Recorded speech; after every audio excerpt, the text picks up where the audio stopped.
As we all know, Riot likes to sometimes change the most random things, or if they fancy, they will remove something, realize it was the dumbest mistake ever since it didn't fix the non-existent issue, and they will bring it back completely nerfed for no reason. And since I'm very heavily hinting that it's about lethal tempo, and you probably clicked on the video because it's specifically about it, I'm just gonna get right into explaining if it's as good or bad as some people say. And just to understand it better, I'll first go over the changes they made. It's better only at levels 1 and 2, slightly worse at level 3, and anything above that, it gets hard to look at, because of how useless you will be in comparison. And at max level, you are literally half as useful right now as before, and without the additional range. Yes, I know, it looks really bad just from the start, but it's actually not that garbage. First things first, it still gives a decent amount of attack speed, making it better in extended fights than PTA.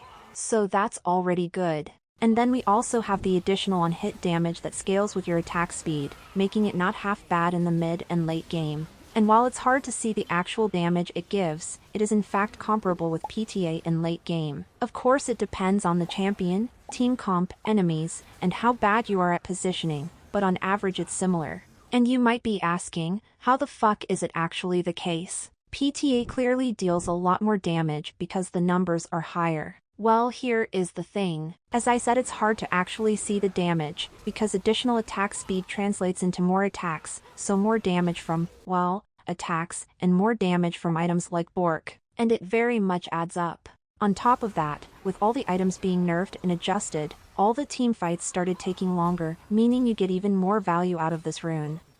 If you can survive, that is. And yes, if enemy has a lot of burst damage, it won't be as good of a rune either, and PTA or something else will be better in those scenarios, but it can still depend on the champions. And speaking of champions, here is a list of the ones that will actually benefit from taking lethal tempo. I know it might be obvious, but apparently it isn't, especially since a lot of people still struggle with itemizing around this rune. So long story short, if your champion can mix attack speed, damage, and some tankiness, it is definitely a good pick on them. And honestly, I think the biggest winners are these, since they very much benefit from additional attack speed, unlike to buy more damage or survivability combined. And I'm putting a lot of emphasis on those two stats, because that's how you should focus on itemizing. With PTA you can buy more attack speed and damage, and it's fine. But with new lethal tempo, you actually want to buy a bit of attack speed, and then focus more on raw damage. With this, you will be able to maximize your DPS, and if you throw in some HP and armor, you will become very strong.